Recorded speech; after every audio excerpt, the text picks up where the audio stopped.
Itu kau ngobarkan apa? Macam-macam cerita kau ngobarkan. Patutlah nak jatuhkan kerajaan Negeri Sembilan ni. Sebab duit reserve Negeri Sembilan ni banyak. 1.3 bilion. Apa pula tocongang tu? Bukan kau seorang tocongang. Saya pun tocongang. Sepandai-pandai tupai melontek. Akhirnya jatuh ke tanah jua wari. Bukan apa. Masuk berkempen dekat Negeri Sembilan tu. Dia ngobarkan.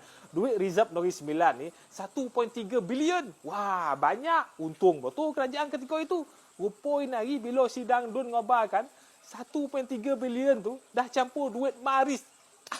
Checkmate kantoi. Siapa yang tak faham duit maris tu senang cerita. Duit maris ni duit untuk penyelenggaraan jalan raya lah kan. Kok ada berlubang ke, nak cat ke, nak baik pulih jalan. Itulah dia duit maris. Mana dapat duit maris tu? Duit maris tu daripada kerajaan persekutuan bagi kepada kerajaan negeri. Ni nama cendeke. Mana boleh campur-campur? Duit reserve Negeri Sembilan, duit reserve lah. Kan? Duit tabung amanah ke, duit maris ke, duit maris lah. Apa nak dicampur sekali pula? Patutlah 1.3 bilion. Dah panih jubur masing-masing. Itu kau ngobarkan apa? Macam-macam cerita kau ngobarkan. Patutlah nak jatuhkan kerajaan Negeri Sembilan ni. Sebab duit reserve Negeri Sembilan ni banyak. 1.3 bilion. Nak sakau dah tu. Sekarang ni, apa nak ngobarkan? Itu baru cerita pasal duit reserve Negeri Sembilan tu.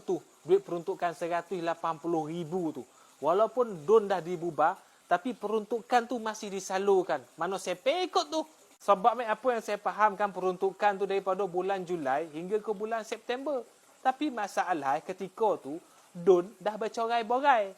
Dun dah bubar. Tapi saya rasa kecewa sikit lah. Bukan apa. Sebab dah keluar data tu. Ngobarkan kita Negeri Sembilan ni ranking ke berapa tu. Ada peningkatan ke 5. Compare bukan macam tu lah kan. Wah, bangga kita sebagai orang Negeri Sembilan ni. Lepas tu tak last bila sidang Dun pertama ke Negeri Sembilannya, rupa hancing, kena kancing. Rupa campur duit maris.